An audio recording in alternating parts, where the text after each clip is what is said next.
had a break for a few days, and here we are. We're going back to preparation. I hope you haven't forgotten everything you learned a few days ago.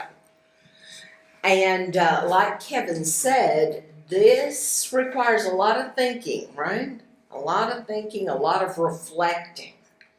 I think that, they don't teach you a lot about reflection in school here in Kenya, because the main kind of education is really it's called rote memorization. You read, you listen, you just remember everything they tell you, and you put it down on a piece of paper. You're not really taught to do critical thinking, and you're not really taught how to reflect. And a lot of these exercises are reflective in life purpose discovery, because you're having to sit and think about, what are my strengths? What am I good at? Where have I been successful? What have people told me about myself? What have I learned from past experiences? What is on my heart? What gives me energy? What are my dreams? That's not something that anybody else can tell you. No one else can tell you that. I can't tell you that. Jessica can't tell that from Mercy or Kevin. That's something you have to think about. And a lot of it is reflecting on the past. All of this that we've been talking about is really talking about the past. Now, when we talk about calling, that's beginning to look into the future. But all of this, you've been looking at who you are in the present, and you're looking at your past, what you've dreamed, what you've accomplished, what you're good at. And those things you can only see by looking back. So it is requiring a lot of thought. Now, as we continue with preparation, let's talk about outside preparation. I mentioned this as we ended last time, that just like when we were talking about passion, and we talked about internal obstacles to our dreams. Those were the obstacles that are in here. And we talked about external obstacles. So the obstacles that are out there that may try to stop our dream. Well, there's different ways we're prepared, and some of those are outside the area of our calling. Some are in, but a lot are out. So there's this internal, external. So when we talk about preparation outside, we're talking about preparation that's outside the area of your calling. So for instance, Mercy J, now I'm not saying your calling is sewing. That's more of a career, but since we don't know really what your calling is, I'm just going to use your sewing as an example. That is her area of interest. So she's looking at her strengths, her dreams, her passions, and a lot of that is around sewing. But God has been preparing her in a lot of ways that look like it doesn't have anything at all to do with sewing, okay? Because there are things just about Mercy J. There are things about her character. There's that, for instance, I think, Mercy J., you have a good work ethic. We're going to talk about work ethics more when we talk about life skills. But a work ethic means, how do you work? Some people are lazy. They have a poor work ethic. If they're lazy, if they don't keep time, if they don't do a good job because they don't really care, if they steal from the boss. Miss Polly was giving some examples of that in Sober. If somebody's stealing from the boss, well then they have a bad work ethic. So even though they might have great skills, let's say in sewing, a person like that is not going to do well. They're not going to do well because their character's wrong. Their heart's wrong. They're lying. They're stealing. They're late to work. They sit around at work talking to their friends instead of working. I mean,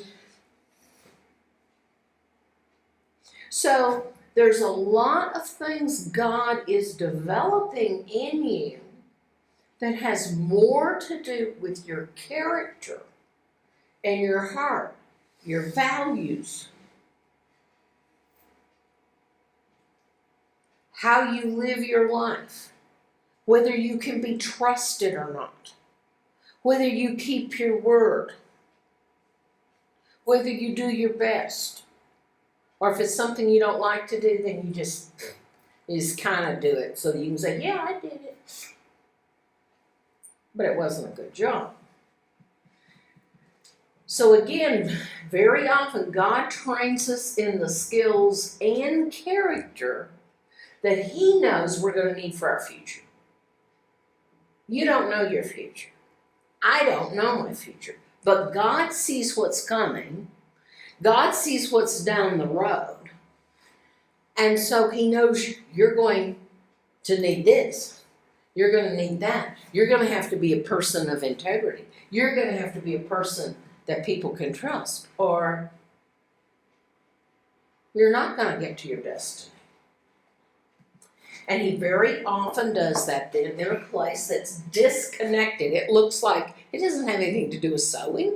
What does this have to do with sewing? But it has to do with you. So again, a full-time mom, I was in that position from, my whole life.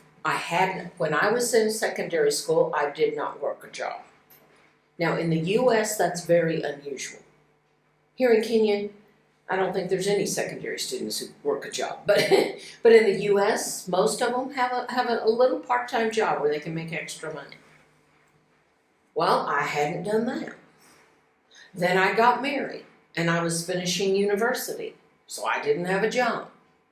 And then I stayed home and had babies, so I didn't work a job. So I was much older when, for the first time, I had to go get a job.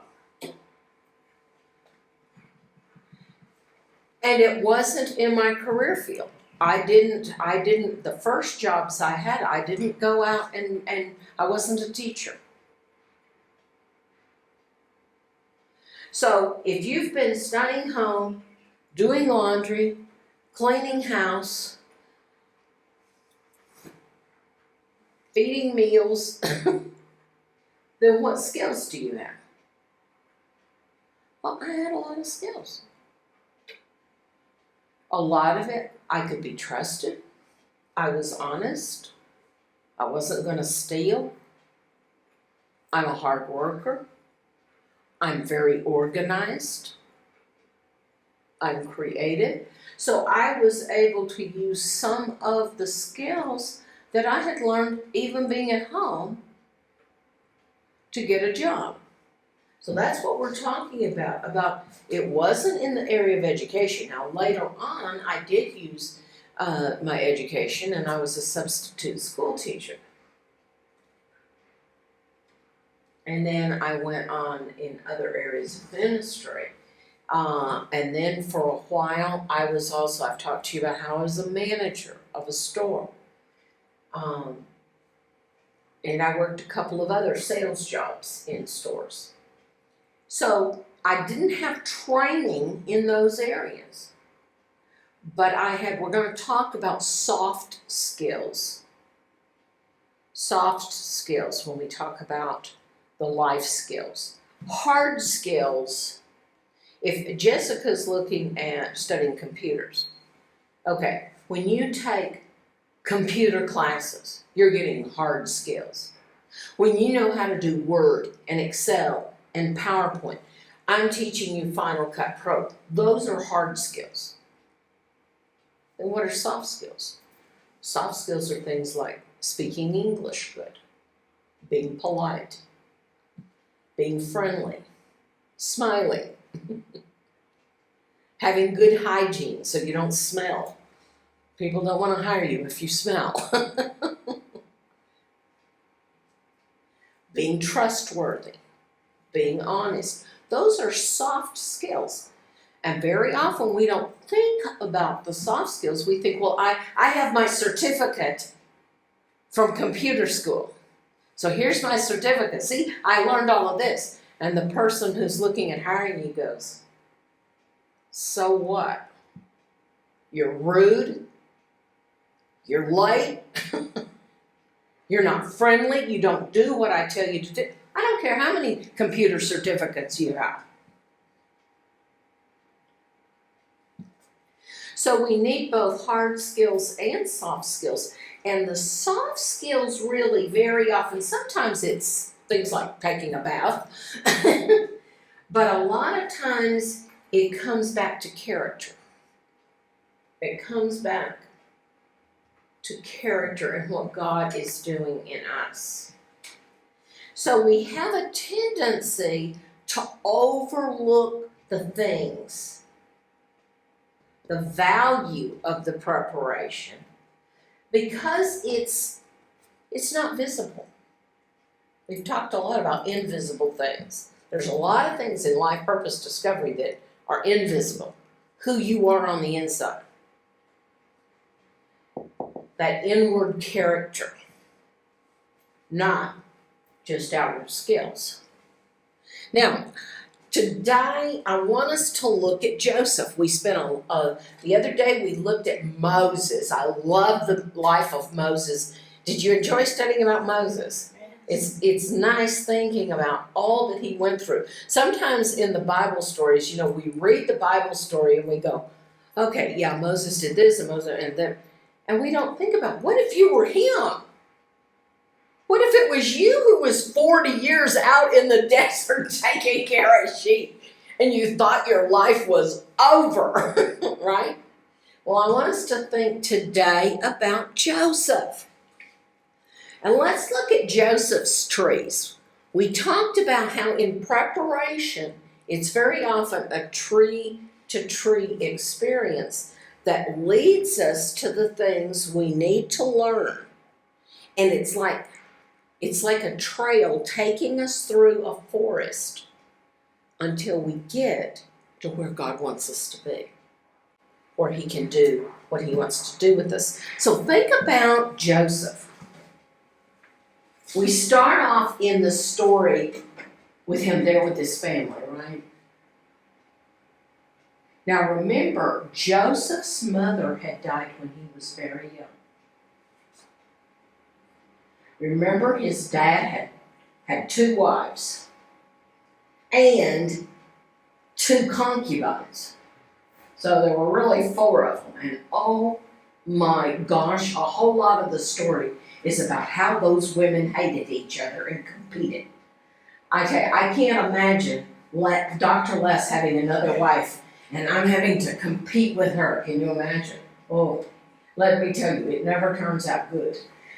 And 2 of those girls were sisters. So imagine, Mercy, if you and Mercy A married the same man, and you're wanting him to love you more than he loves the other woman, and you want him to give more things for your children than he's giving her for her children. Oh, what a headache. So that's what was going on in the family. There had been 4 wives. Well, 2 wives and 2 concubines. And the one that Jacob really loved was Rachel, right? He got tricked into marrying Leah. Can you imagine on the wedding night, she's covered in her veil, and then they go into their tent and they make love, and then in the morning, he sees it's not the woman. He thought he married Rachel. And her father tricked him and put Leah in the wedding dress. And then he had to work 7 more years to get Rachel, the one he really wanted. So he loved Rachel. Rachel was the mother of Joseph. And then he had his little brother, Benjamin. But when Benjamin was being born, Rachel died. Rachel died in childbirth. So she only had those two, Joseph and Benjamin. But he had all these other brothers. He had 2 sisters and a whole bunch of brothers. And so there was a lot of jealousy. What I'm wanting you to see is that it wasn't a happy family. Okay? The wives were jealous of each other. The women were jealous. And really, that got carried over to their children. Then the children were jealous of each other. I want Dad to love me best. I want Dad to love me best. Maybe if I do this, he'll love me more. And who did he love? He loved Joseph. He really loved Joseph. And you remember the story about how he even gave Joseph a special coat, the coat of many colors. What do you think his brothers thought of that? They did not. That was really, I think that was like the last straw. They had been jealous of him all along. And most of them were older than him. I would have to check the whole chronology. There might have been some of the younger brothers, but Joseph and Benjamin may have been the youngest. Most of those other boys were all much older. So they're out working, they're out doing daddy's work, they're out taking care of everything. And here's Joseph at home with his beautiful coat, and he gets to be at home with Dad, and they're just like, ugh. But one day, Dad sends Joseph out to check on his brothers, right? And what do? They decide, let's kill him and be done with him once and for all. And so they were going to kill him. There wouldn't be the rest of the story if they'd done that. But God protected him, even though he didn't know it at the time. Oh, I forgot to remind you about the other problem. Not only did they hate him because of that coat of many colors, but you remember he had some dreams. Remember the dreams he had? And in the dreams, his mother and father and his brothers were all like that. Well, his father was like the sun, the mother was like the moon, his brothers were like the stars, and they were all bowing down to him. And he made the mistake of telling them that dream. Now imagine, here's your little kid brother, Kevin, and he says that someday you're going to be bowing down to him. And you already hate him. And now he says you're going to be... Did not like that. Did not, and he had 2 of those dreams about how they would be bowing down to him. Was that a dream from God? Shake your head this way. Because did they bow down to him?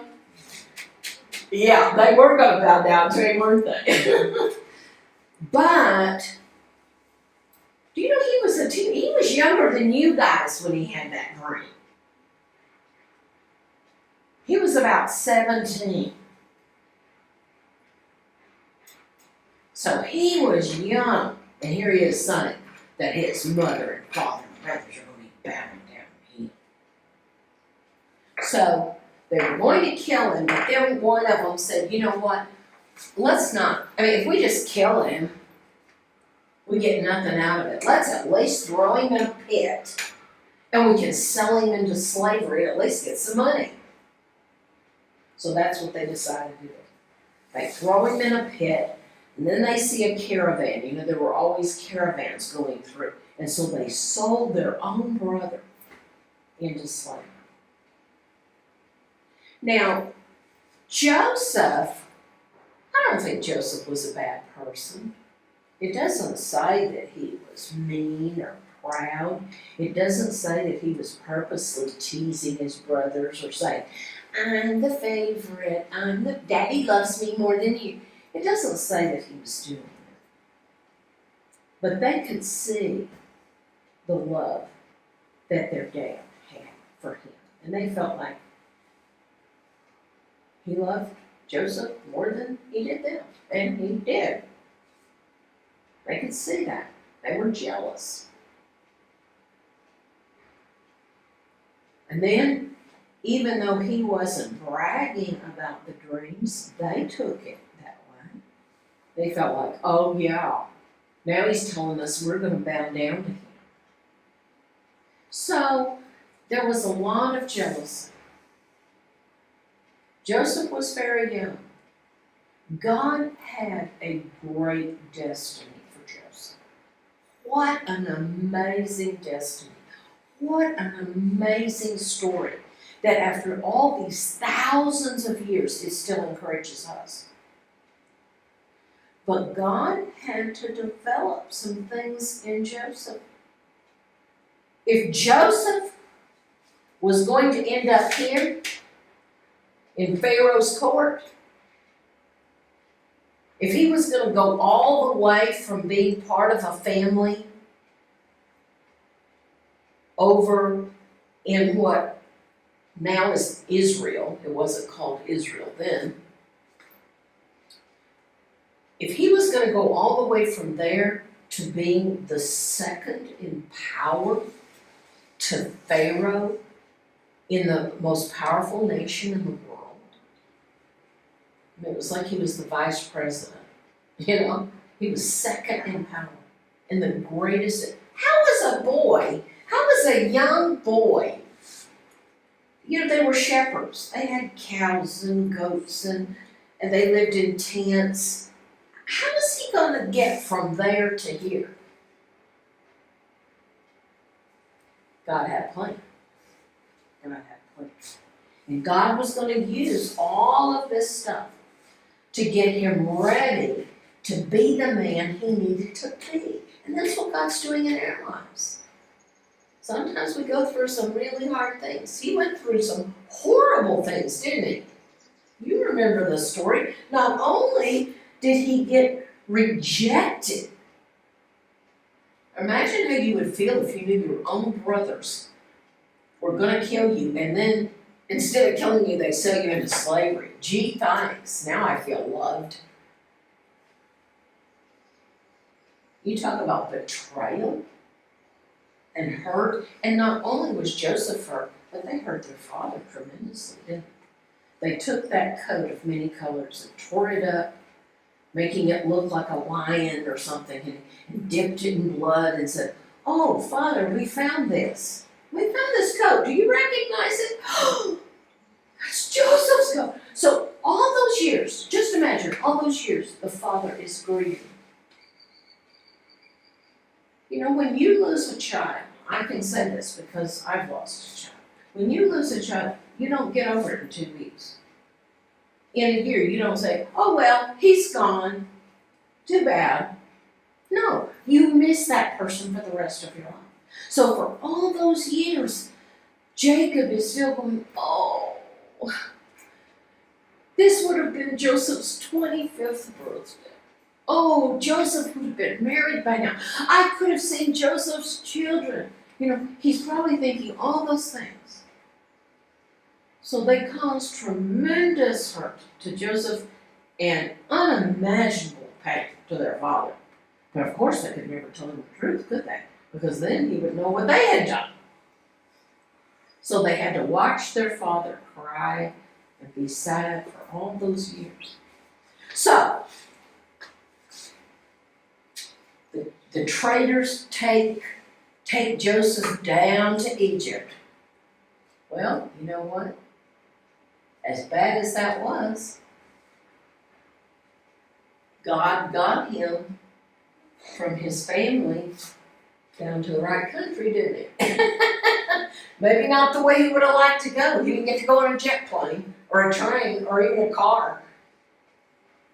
He went through a slave caravan. Then he gets sold to Potiphar's house. Now, here we begin to see Joseph's character. We begin to see, now, can you imagine what he's thinking and what he's going through when he's in that caravan?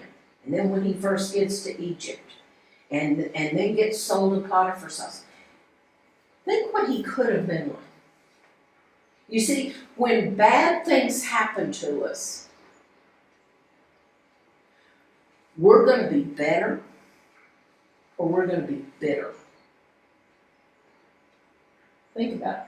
When bad things happen. A lot of people, when bad things happen to them, they get mad at God. They say, well, I'm never going to church again. I was serving God. I was loving God. And He let my wife die. He let my child die. I was crippled in an accident. I got sick. I lost my man. So, never serving God again. They get angry. They get bitter. They blame God. Did Joseph do that? No. We can see how he's acting. We can tell the choices he was making. Instead of getting bitter, he got better. He was becoming a man who would do hard work. He's not some little boy now at home. He's doing good work. He can be trusted. Potiphar trusted him. Potiphar began to just turn everything over to Joseph because Joseph was a good worker. He was smart. He was a good manager. People liked him. He was honest. So he had a lot of good character qualities. He may have said to himself, you know what, I thought I'd be at home with my dad and my brothers, and I would be starting to take care of the cows or the sheep, but you know what? Here I am, so I'm going to make the best of it. If I'm going to be a slave, I'm going to be the best slave. If they want me to work, I'm going to work hard. I'm going to work hard for the person who owns me. I want Potiphar to be blessed. I want to honor him. He's taking good care of me. I want to bless him. So he had a good attitude, right? And then what happens? So often we think that if we do the right thing, then everything will turn out right. Don't we? Don't we often think that if I have the right attitude, then everybody else will have a good attitude? Is that true? No! So Joseph is doing the right thing, and what happens? Potiphar's own wife, she sees him and thinks, ooh, he's young, he's cute, he's sexy. Look at those muscles. Whoa. And she wants to have sex with him. Now, any of the other servants, they might have done it, right? There's a lot of guys in a lot of jobs. Let me tell you, Kevin, there's a lot of guys in a lot of jobs in this world that if the boss's wife comes on to them and says, hey, want to sleep with me? They go, yeah, sure. I mean, it's free sex. You're with the boss's wife. Maybe she'll give you money. Maybe she'll give you, Joseph goes, no, I'm not doing that. So again, we see his character, right? He's not gonna do that. He's not gonna sleep with the boss's wife. He's not gonna commit adultery. So she's pulling on his clothes, Kevin. She's pulling on his clothes, and he runs out of his clothes. It's like, hey, I'm getting out of here, they wore robes. She was probably called and he just let it rip, and he runs off in his underwear. So then she lies about him and says he tried to rape her. Now let me tell you what. I would bet you, we'll find out when we get to heaven, okay? But I'm going to bet you that Potiphar knew she was lying. You know why? Because back then, if you had a boss, it wasn't just an employer, but if you're a slave, I mean, he owns you. He can do anything. He could beat you to death. He could kill you. I mean, you're like property.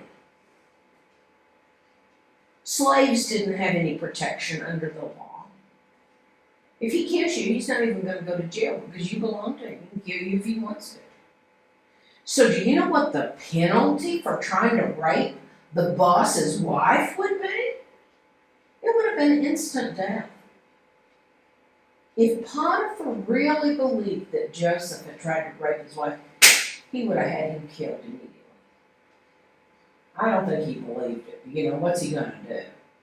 He probably thought, yeah, and that's the 15th guy that's tried to rape you, lady. You know? Her husband probably knew her character too. So instead of killing him, he just has him sent to prison. So again, here he almost died, but he got sold into slavery. Here he could have been killed, but instead he gets sent to prison. But prison isn't a very fun place to be either, is it? Not good. Now, if this wasn't bad enough, then her lying about him and lying about what he tried to do, and then he gets, wouldn't you be angry? If this didn't make you bitter at God, maybe this will. But is that what Joseph did? Joseph said, you know what? If I'm going to be a prisoner, I'm going to be the best prisoner. Right? He decided he'd be the best slave. Now he's going to be the best prisoner. And the Bible says that he was so trusted. Are you seeing a pattern here? He was so trusted that the guards at the prison even put him in charge of the other prisoners. Can you imagine? It was like, okay, here's the keys. Here's the keys, and you take care of everybody because we know you're a prisoner too, but we know we can trust you. Wow. Are you seeing his character? He still has a good work ethic. He's still loving God. He's not angry and bitter. He works hard. He's honest. I can trust him.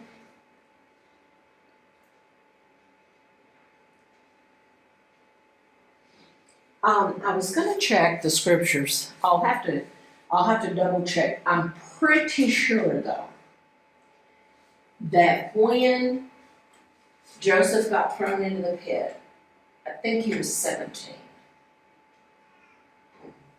And when he finally got out of prison, of course you remember what happened in prison.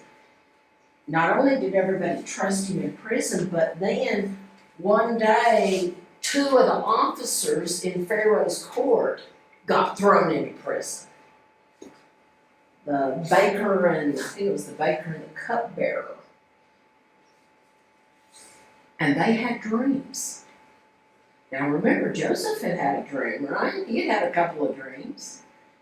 So dreams is one of the main ways that God communicated to Joseph. God had really given Joseph a gift. And so when these 2 guys had dreams, Joseph was able to interpret their dreams and say, well, I can tell you what's going to happen. One of them was going to die. The other one was going to get to go back to Pharaoh's court. He was going to be proven innocent. And guess what? That's exactly what happened. So the one that went back to Pharaoh's court said, listen, I will remember you. I'm going to tell Pharaoh how you helped me. I mean, thank you so much. I am going to get you out of here. And then what did he do? He forgot. So all those promises he made about, oh, thank you, I'm going to get, he goes back to Pharaoh's court and he forgets all about it. Until Pharaoh has a dream. In fact, Pharaoh had a couple of dreams, didn't he? Same thing happened to him. He had a couple of dreams and he was very disturbed because he saw these really fat cows. And then he saw these skinny cows come and eat the fat cows. And he's going, what does that mean? What does that mean? Well, when that happened, that's what God used. Because when Pharaoh was so upset that he couldn't read, he didn't know what that meant, that then the guy who had gotten out of jail and was back there with Pharaoh, he goes, oh, I forgot to tell you.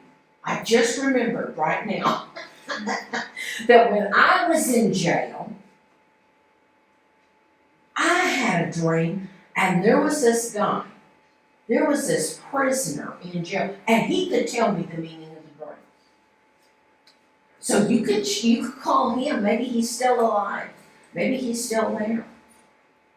So Pharaoh calls Joseph, and Joseph interprets the dreams. And not only does he interpret the dream, but he gives Pharaoh the application and says, well, here's what I would do. It means there's going to be all these years of plenty, and then there's going to be a lot of years of famine. And that's why the skinny cows are going to eat the fat cows, because there's not going to be any food. So if you're smart, you will take so much grain every year and store it to prepare for, and Pharaoh goes, oh my gosh, well, where can I find anybody as smart as this? I pick you. I mean, can you imagine in one day, Kevin, in one day, you go from being a prisoner in jail to being vice president of the country. Wow. This was his destiny. This was his destiny. Now, it sounds cool, right? How God took him from Israel to Egypt, how God took him from being a future as a shepherd to being one of the most powerful men in the world. But look at what he had to go through. He had to be sold into slavery. He had to be falsely accused. He had to be in jail. What I was going to say earlier is it was either 13 or 15. I can't remember. But it was 13 or 15 years before he ended up in Pharaoh's court. So he was about 17. He spent 13, I think it was 13, but it might have been 15, in Potiphar's house in prison. That's a lot of years, guys. That's more than half your lives, if that had happened to you.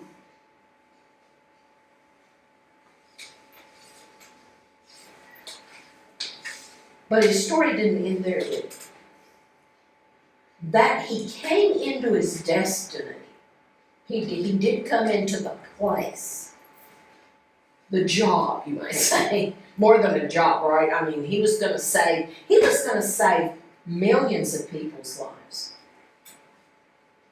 He was going to save the people in Egypt. He was going to save many millions of people who were in surrounding countries, because they would be able to come to Egypt and buy food during the famine, so they all didn't die. And he was going to be able to save his own family. But there were a few more things God was going to check about his heart.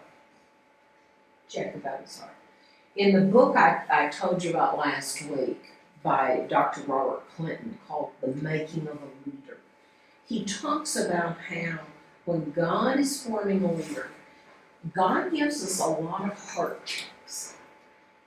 He lets us be in a lot of situations to see, are we going to commit adultery or no? Are we going to tell the truth or not? Let me give you an example. I've shared this with the previous classes. I may have even shared this with you guys. I don't remember. I can't keep track of which story I told to who. But when I was first working at Restoration Hardware in the U.S., and I was just a salesman. And most of the time I was on the cash register doing the sales. But at night, we also had to clean up the store. And we had to sweep, we had to dust. And part of the store, we were selling furniture. So it was set up with like really nice sofas and chairs and rugs. And so sometimes we had to vacuum the rugs so they would look nice the next day. And I was working there because we needed money. Les was pastoring a church, but it was not paying us enough money to live on. And one of us had to go to work, and I got elected. So, so I was working. And I mean, this was a very nice store. I mean, it sold really expensive things that even though I worked there and I got a discount, I still couldn't afford to buy anything most of the time. I was able to buy a few things, but most things I couldn't afford to buy even though I was working there. Well, this one night I went to vacuum and I didn't see that there was a place on the vacuum. It was like my vacuum cleaner that you push, but I didn't see that something had broken on the side of the vacuum cleaner, and so it was like a sharp, I can't remember now if it was just a sharp piece of plastic or if it was a sharp screw, but it was kind of sticking out and I didn't see it. And so I'm vacuuming, and when I go to do this with the vacuum, that rips the sofa. That sharp piece just cut that sofa. I was like, oh my God. I mean, it will take all the money that I earn here to pay for that sofa. I mean, I'm working here because we need money, and now all the money that I'm making, it's going to have to go and pay for that sofa. I was sick. All I could think about was the money and what it was going to cost me and everything else. But you see, I had a choice. Nobody else was at the store. Nobody saw me do that. I could have put the vacuum away. And the next morning when the boss came and saw that and said, oh my gosh, what happened to the sofa? I could have stood there like everybody else and gone, oh my gosh, I don't know. What happened? And, they would have probably said, oh, it's probably some kid had a sharp knife and did that. And nobody would know. There's only two people that would know. Me and God. So what was I going to do? Well, guys, I wasn't going to lie. I wasn't going to hide it. So as soon as my boss came in the next morning, I asked her if I could talk to her. And I told her, I said, I'm very sorry, but I was vacuuming. I didn't see that sharp piece, and it cut the sofa. So I'm sorry, and whatever you want to do, if you want to fire me, if you want me to pay for the sofa, whatever you want me to do. So do you know what she did? She made me manager. She gave me a promotion and made me a manager. She said, oh, you don't have to pay for that sofa. But now I know I can trust you. Now I know that you will tell me the truth. So I'll make you a manager. But you see, I had to tell the truth. Whether I had to pay for the sofa, I didn't know she'd made me a manager. I thought I was going to get fired. So I didn't do it to look good. I had to tell the truth because it was the truth. I had to do what was right, no matter what happened. So it's those kind of things. Dr. Clinton says God gives us those checkups, those character checks, to see, are we going to do the right thing? When the boss isn't there, are you going to work poorly because, hey, the boss isn't here, I can sit down and be on my phone. I don't have to keep working. Nobody's watching. But if you do that, you're stealing. Because the boss is paying you for that time to work, not to be on your phone. So what are we going to do when nobody's watching? Well, God was going to give Joseph a big heart check. Because after several years of the famine, they ran out of food back home. And they said, we're all gonna die. Why don't we send some, the father says, boys, I need to send some of you down to Egypt to get food. So here come the brothers. And do they recognize Joseph? Well, no. Last time they saw him, he was a kid. He was a young boy. They're not expecting him to be one of the top guys in Egypt. And he had grown, he had changed. He may have had a little beard, he had different kinds of clothes. They didn't recognize him. But he knew who they were, didn't he? He recognized them. And you know what? Not only did he have a heart check, he gave them a heart check. He wanted to see if they were still as mean and as bad as they had been when they threw him in the pit. So what did he do? He took some of the money and he took some of the gold cups and he gave them their food, but then he had the servants hide some money and gold cups in their bags to see what they would do. And so then when they left, he sent the police after them and said, you stole some of the money and the gold cups. And they said, no, we didn't. They open it, there it is. There's the money, there's the gold cups. But you know what? Those guys had changed too. They had had a lot of time to think about what they'd done to their brother Joseph. So they told him the truth about his father still being alive. They told him the truth about their little brother Benjamin. And they were going to protect their brother. They weren't going to just say, sure, you can have him.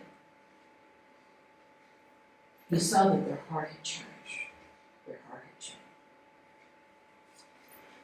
So the next time they came back, he told them, he said, next time you come back, you have to bring your dad, you have to bring your brother. Remember that whole story. And they're scared to death. They are scared to death. But finally, they ran out of food, they had to do it, they come back, and at that point, he couldn't stand it anymore. He broke down crying. He runs over, he hugs them and says, it's me, Joseph. Can you imagine? They go, ah! They think, we're dead now. I mean, when we thought he was second in command of Egypt, that was bad enough. Now we find out it's our brother we tried to kill and we sold into slavery. I mean, he's going to have our heads cut off. But is that what he did? Did he get revenge? He had the power to get revenge, didn't he? He could have had him killed just because he wanted to. No, he forgave him. And I'll tell you what, one of the best verses in the Bible came out of Joseph's mouth. Remember what he said? He said, yeah, I know what you did to me. You meant it for evil, but God meant it for good. That verse is kind of like the Old Testament version of Romans 8:28, right?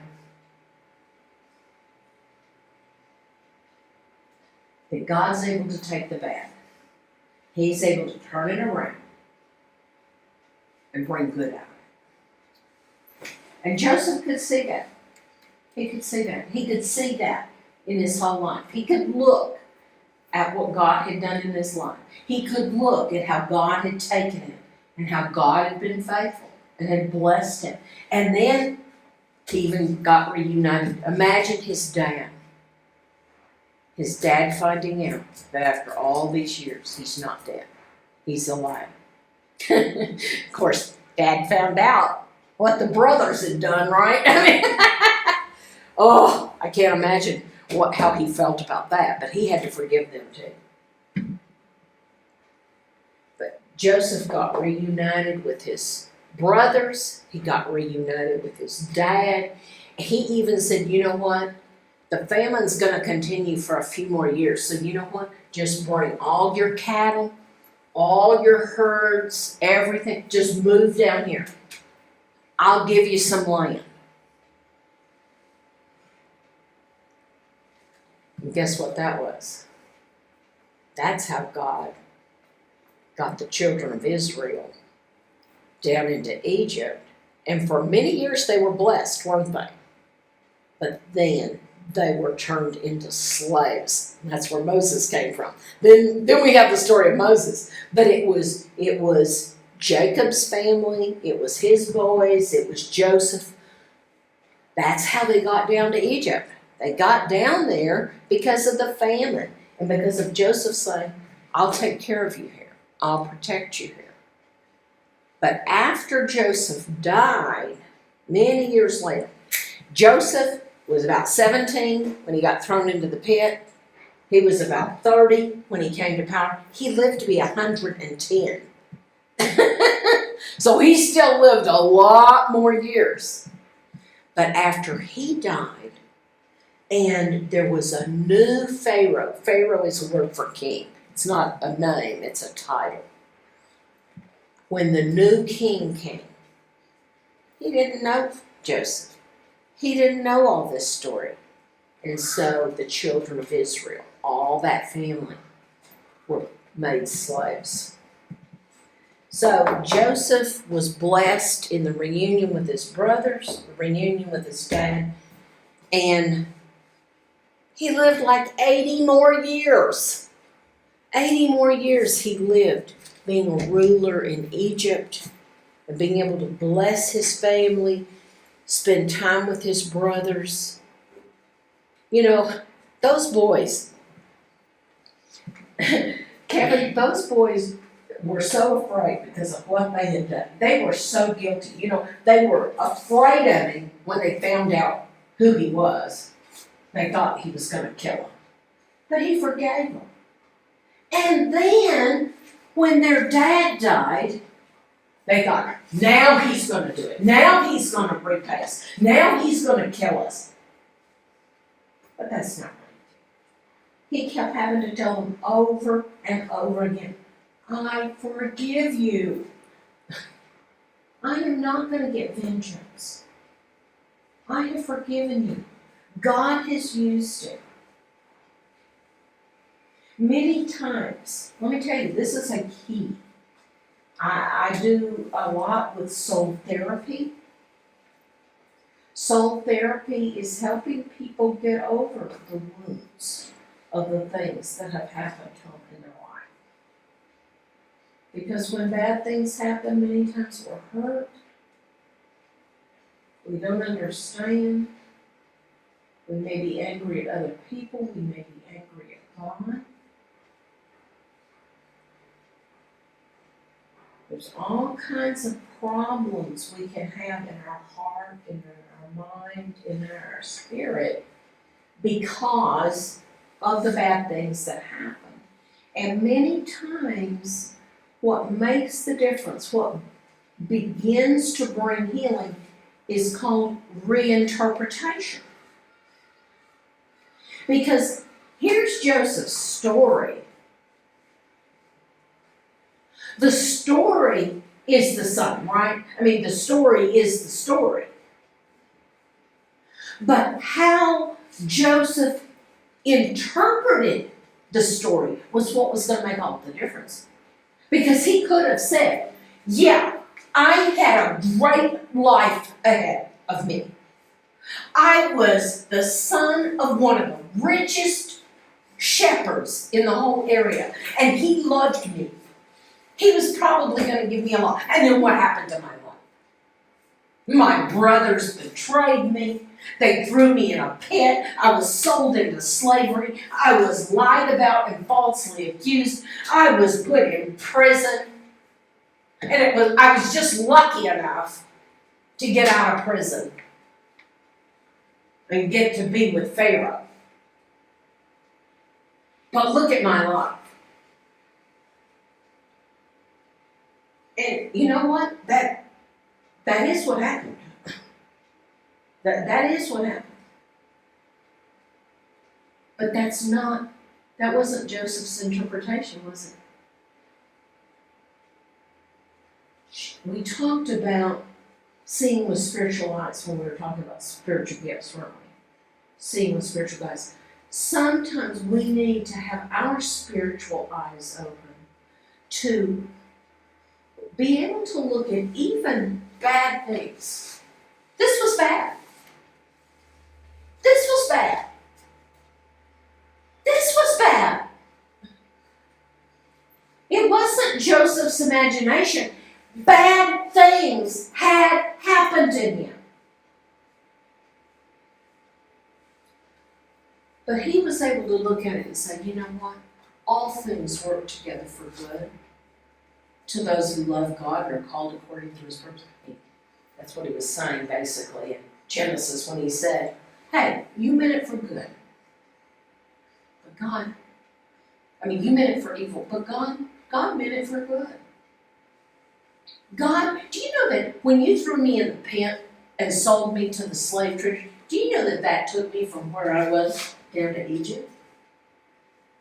And do you know what God was doing in my heart? Do you know what I was learning about God? All that time that I was missing my family, all that time I was sitting in prison, I began to worship God. I drew closer to God. I had to put my faith in God to get me through those years. I decided that I was going to be the best slave. I was going to be the best prisoner. I was going to work hard. I was going to be honest. I was going to be faithful. I was going to tell the truth, even if I spent the rest of my life in prison. And you know what? God honored that and put me at the top of the world because I could be trusted.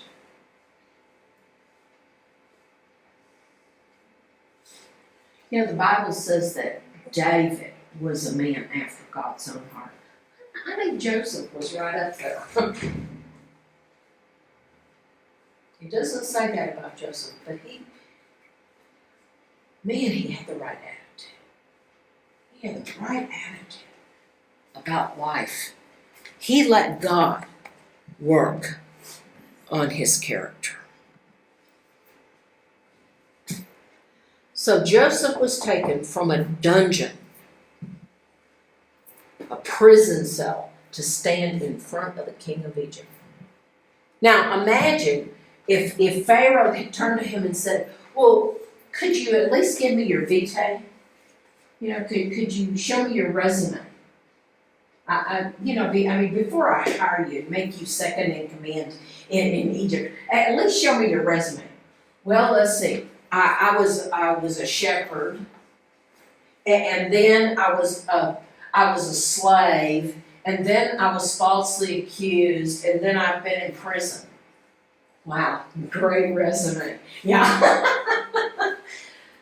Did he have what you would think were the qualifications to be second in power in a country? No. But was he? Yeah.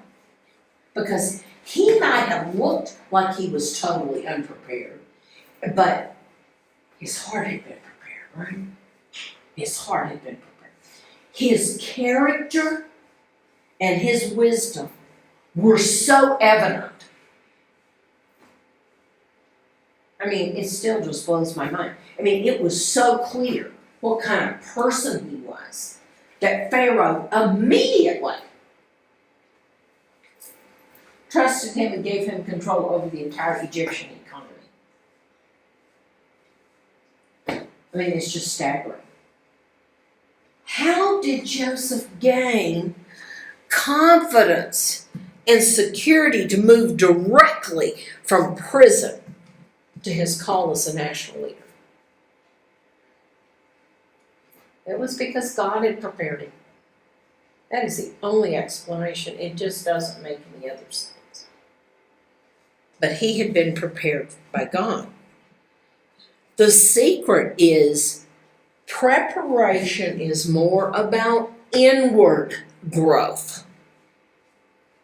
Again, when you're looking at preparation, yes, one of the things you're going to look at are skills. What skills have I gained in the years I've been alive, in school, in sports, or whatever? What skills have I gained? Yeah.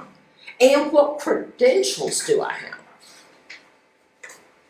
Credentials are the certificates, the qualifications, I've been to computer school, I finished Form 4, I got an award in science or whatever. Yeah, that's important. Those things are important. They're a part of the preparation. But it's more about who you are. It's more about the inward growth.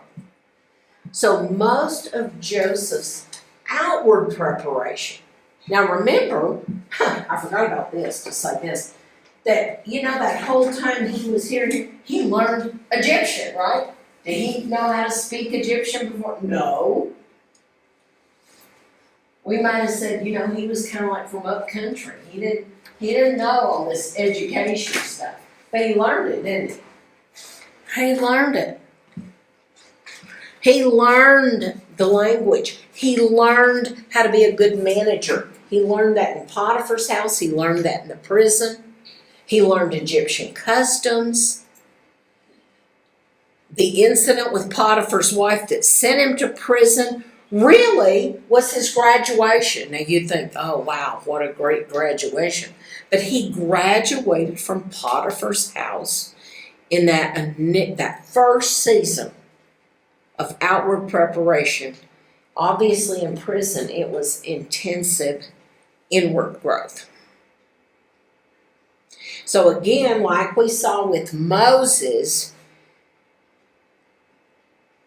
it looked like he was demoted.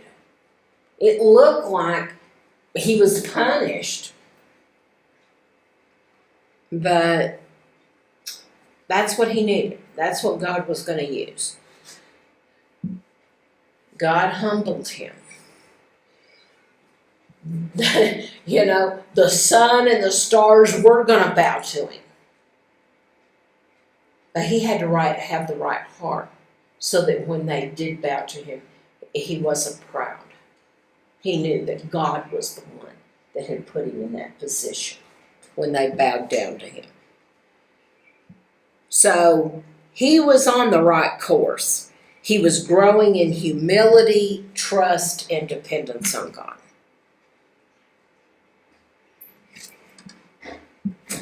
Okay, now I've got a couple of more assignments for you then.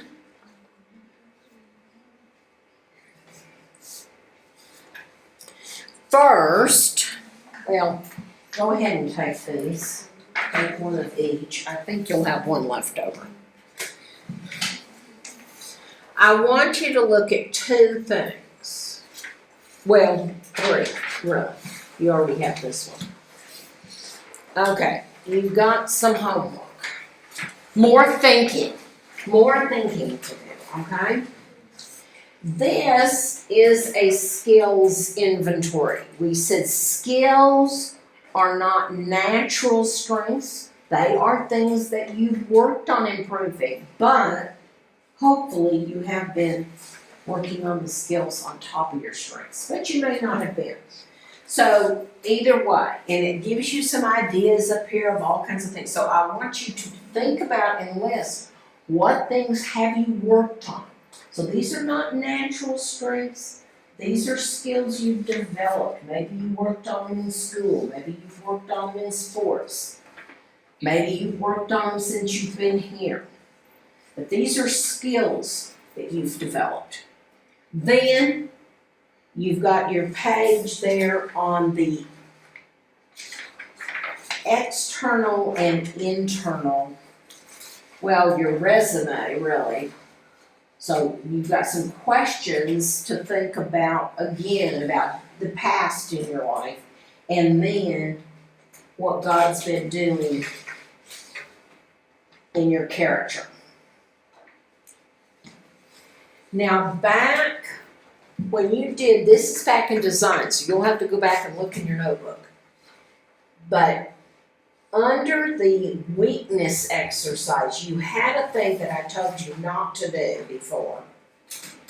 And it was on my skills exercise. My skills. So again, this one is on skills and this one is on skills. This one is on your credentials and accomplishments and your character.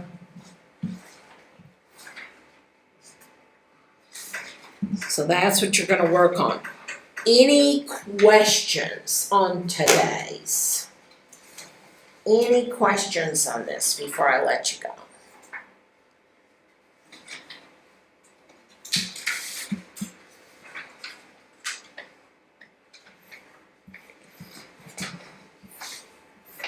You know what? I'm going to go ahead and do, there's just a few more slides. I want to go ahead and talk to you about this, then we'll be done with this. Because this is also about character. The heart of preparation. Again, it's not just about who you know or what you've done, but the person you're becoming. And if you're a Christian, we talked about how we're being conformed to the image of Jesus. That means that anything that's not like Jesus, maybe it's pride, maybe it's meanness, maybe it's unforgiveness, whatever it is that's not like Jesus, then God is going to be getting rid of that in us. So the heart of preparation is really embodying Christ's character, letting Jesus live in us. So qualities like dependence and trust and humility and love and grace, you know, we could list all the fruit of the Holy Spirit, right? All the things that we could say about Jesus.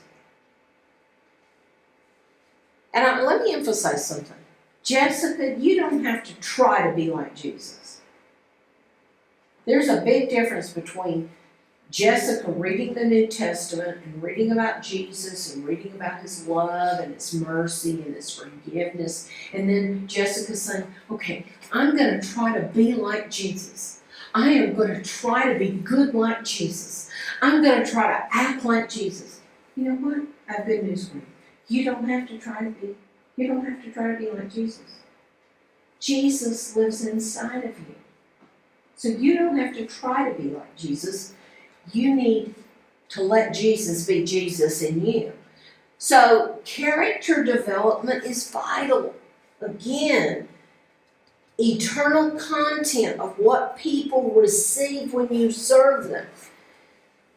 You know, if you're nice to somebody, we were talking in cell group about need-oriented evangelism and us not just saying we love people or not just praying for people, but really helping them.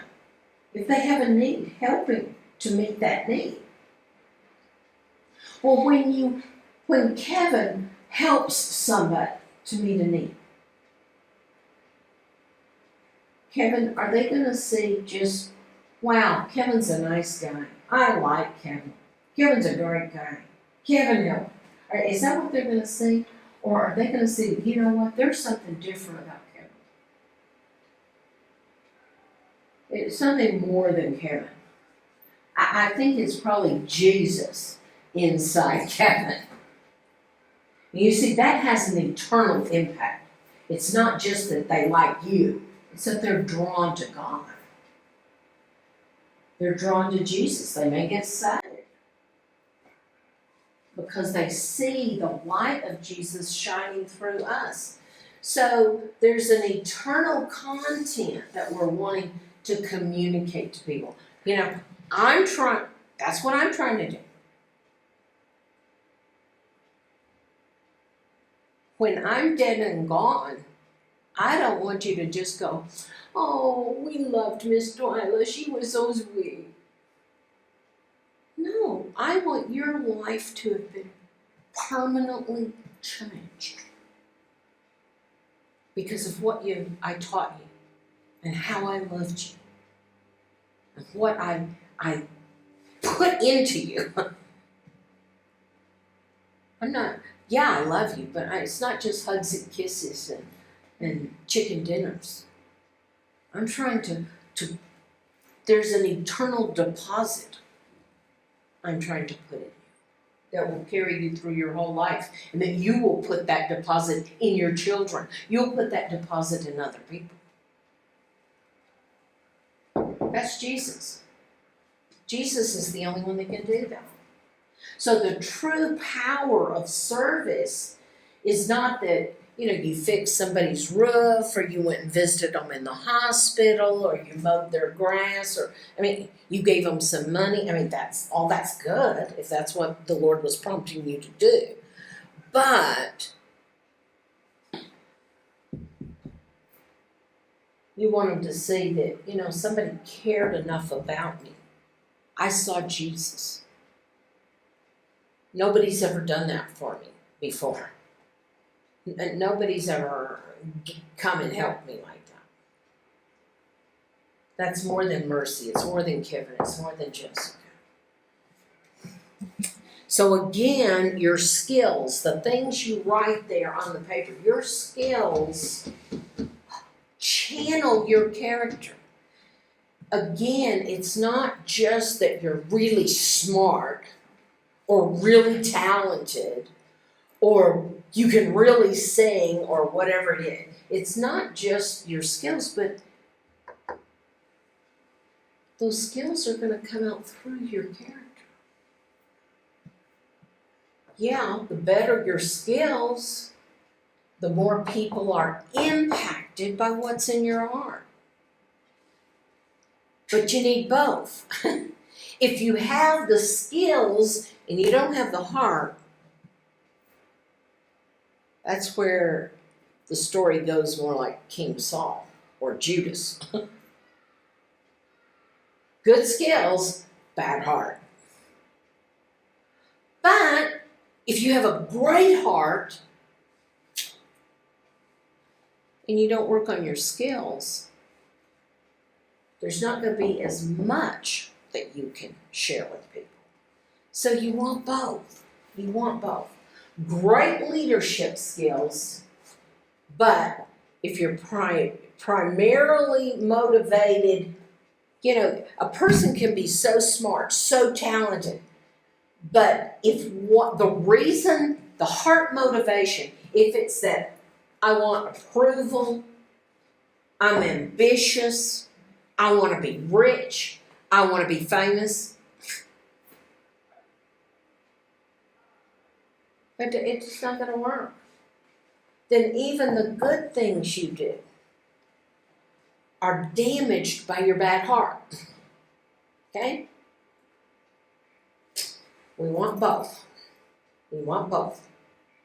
I want you to understand that it's important that you look back and see, okay, what has God been doing in my life? Where has He been leading? What trees has He been taking me to? What have I learned at each of those trees? It might have been the tree when you lived with grandmother, the tree when you went to primary school, the tree when you were in a secondary school. Different experiences, different people, different places. What did you learn there? What happened? What have you brought with you from that?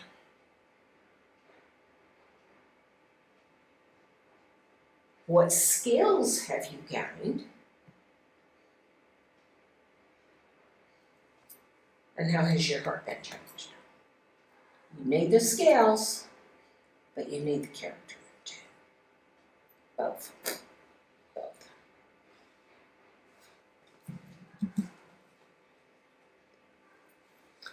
Some leaders are going to stand before Jesus on that last judgment day and say, Lord, Lord, didn't we build great ministries in your name and give lots of money to your cause and help many people? This is a paraphrase from Matthew 7, in case you haven't figured that out. And Jesus will reply, that was really all about you. I didn't have anything to do with it. In Matthew 7, Jesus said, many will say to me in that day, Lord, Lord, haven't we cast out demons and done all these great things in your name? And he said, I will say to them, depart from me, I never knew you.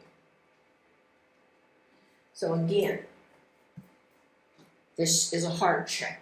Why do we do what we're doing? Are we doing it to gain somebody's favor? Are we doing it to get rich? Are we doing it to get famous? Are we doing it so everybody will love us? Or are we doing it for God? Are we doing it with the right heart? Consider your skills that can channel the character that's being shaped inside of you. Hopefully you've got the skills and the character.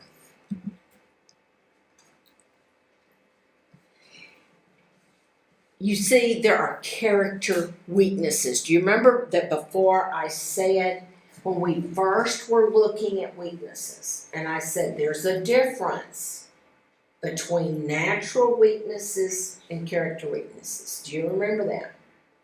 We said that natural weaknesses are just the absence of natural strengths. I mean, it's just, everybody can't be good at everything. And I said, don't worry about those weaknesses, right? But I said, it's not like that with character weaknesses. Well, here we are. Here we are with character weaknesses. Your talents, even your strengths, can make you vulnerable to corresponding character issues. It's kind of like with every blessing, it can be a blessing or there can be a problem. If you get proud, if you think you're better than everybody else. And again, we've talked about King Saul. Saul was a visionary man of action. But the flip side of that was a strength. Hey, being a visionary man of action, that's great. But the flip side of it was he had a fear of losing control. And you read his story, every time he thinks he's losing control, he sins. He panics. He doesn't obey God. He just tries to please the people. He tries to kill David. I mean, every time he thinks he's losing control, he grabs it harder. And the harder he grabs it, the more he loses it. Saul's inability to deal with his character weakness eventually cost him the kingdom. It turned into debilitating paranoia. I mean, he thought everybody was against him. He thought David was trying to kill him, and it wasn't true. Finally, he was killed and removed as king.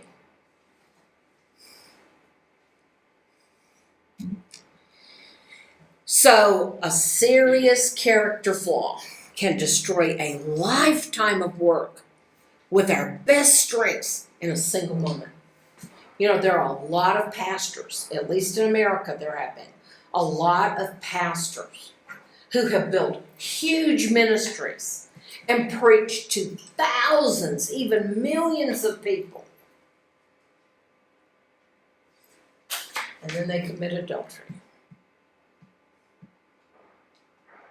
They lie about the money.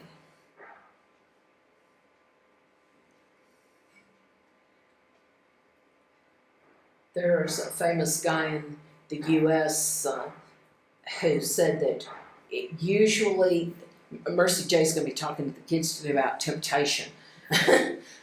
The three temptations for most people in power, government power, or ministry are the three G's: girls, gold, and glory. They either get caught in sexual sin, they take the money, keep the money, steal the money, and glory. They want the fame, they want the power. That can't be in your heart. If you don't deal with the character flaws, they can destroy you.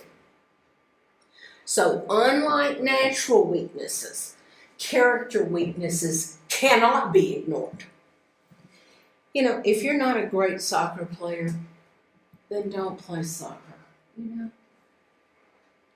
But if you have trouble telling the truth, you better deal with that. You better deal with that. That's serious. The natural weaknesses, don't worry. Character weaknesses, what is there that you struggle with? Maybe it's obedience. Maybe it's humility. Maybe it's forgiveness. What is not like Jesus? What is a character weakness or a character flaw? You need to pray about that. You need to let God deal with that. You need to repent of that. You need to be healed of that, or it can keep you from your destiny. So, with talents and abilities, we should focus most of our effort on maximizing our strengths. But with character, you better focus on dealing with those weaknesses that can destroy you. They make you vulnerable to the devil, vulnerable to temptation. So, what you can do about your character weaknesses, identify where you're weak. Again, are you weak in faith, weak in telling the truth, weak in wanting to steal something? I mean, what is it? And then develop those, you know. Again, repent of those. Guard your heart, because out of it flows the issues of life. That's what the Bible says. Guard your heart. Guard your heart.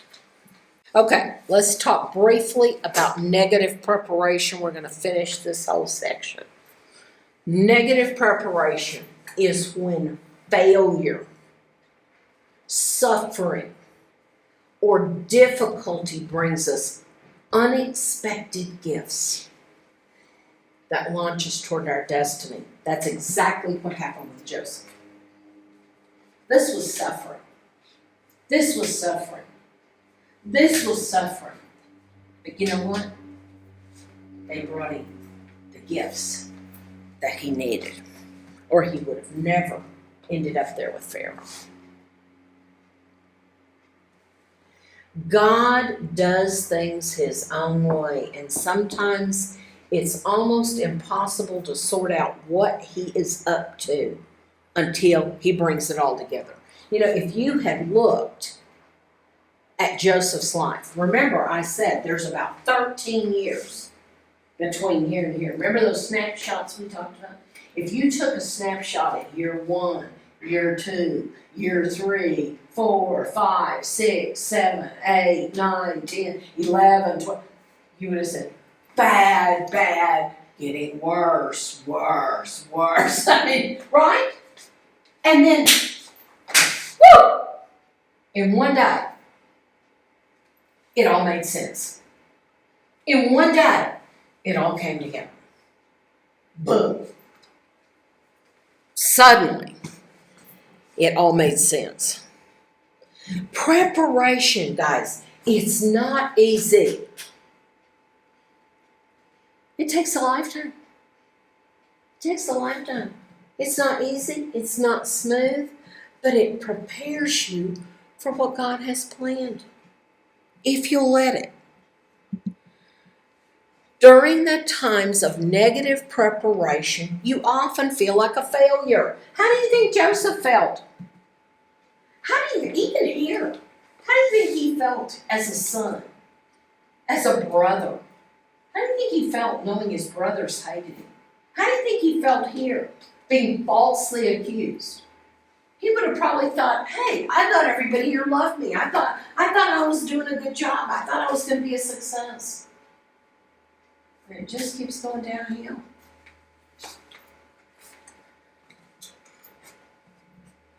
He probably felt like, man, I'm trying to do my best. I was trying to be the best slave. I've now in prison here, I've been trustworthy all these years. I even helped those 2 guys from Pharaoh's court, and what comes of it? Nothing. Nothing. You know, at the time, you usually won't see any connection between what you are going through and where you wanted to be. Is that where he wanted to be? No. It wasn't where he wanted to be. That isn't where he thought he would be. You know, when he was a little boy dreaming about his future, you think he envisioned being in prison? Being a slave? He could not have seen the connection. He just had to trust God. It's usually only in hindsight. I admit that there has been time after time after time. I don't know. I keep thinking I'll get smarter and figure things out sooner, but I don't. I'm like this. When I'm going through something, I'm going, why am I here? What is going on? God, where are you? Get me out of here. But later I'm able to look back and go, oh, now I see. Now I see what God was doing. Now I see what I was learning. You know, now I can see what God used to shape me. What he was doing in me. How he was preparing me for my destiny. How he was preparing me to come to Africa. Even when you didn't realize he was doing it, and he keeps on doing it. It's not like he prepares you until you're 30 and then he just uses you. No, I'm still learning stuff. He's still preparing me. Again, we said he uses everything in our life. He wants to use everything for us to learn, to grow, to build our skills, to get a stronger character. That's a lifetime of saying yes to him. Okay. On that same one, that same piece of paper that said weaknesses exercises, you can do the skills part and I want you to fill out this character part. Now, you think, oh my gosh, I just gave you the skills piece of paper, and I gave you this, and I'm telling you to go back and do the other one, but here's the good news. We don't have class again until next Wednesday. We don't have class the rest of this week. So you have plenty of time to do it. Okay? So I'm giving you plenty of time to do it. This is the end of our study on preparation. We got through it today. I wasn't sure we have enough time. So next week, we're going to look at calling.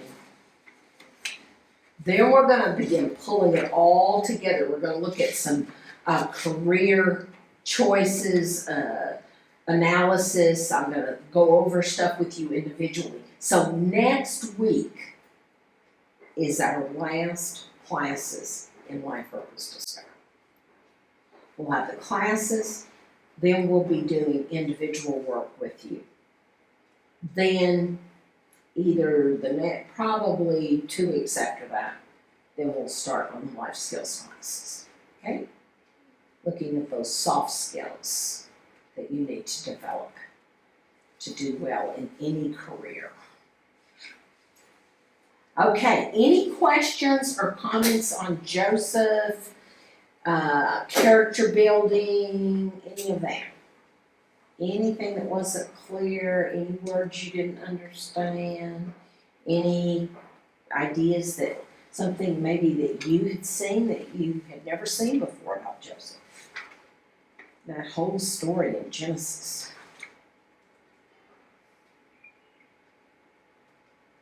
Okay, let's pray. Lord, I just thank you that, Lord, you have a plan. And you're working your plan through our whole life, even when we don't know it, even when we don't see it, when we're blind to it. Lord, you're still doing it to prepare us in the skills that we're going to need, to prepare us in the credentials that we are going to need to have. But Lord, most of all, to prepare us in our character. So that, Lord, when we get to the destiny that you have for us, we have the character to sustain it, the character that's required, like Joseph did, to keep being used for all those many more years that you wanted to use him. So that he had the right heart toward his brothers. He had the right heart being second in command in Egypt. You could trust him. Pharaoh could trust him. He could be used to bless many nations and millions of people. Lord, we want to be that kind of person. So continue to work on our heart. Lord, I pray as they go over these homework sheets, Lord, I pray that they will spend time not just filling in blanks. I know that, again, in secondary school, they've been used to just answering the question, put something down in the blank. Lord, I don't want just an answer down in the blank. Lord, I want the reflection. So help them to think about what you've been doing. What lessons have they learned? What skills have been gained? And what are you doing with the heart? What have you done with the character? What weaknesses are in the character that need to be repented of and replaced with strength so that we can be more like Jesus? Help, guide, strengthen, reveal as they work on this. In Jesus' name I pray.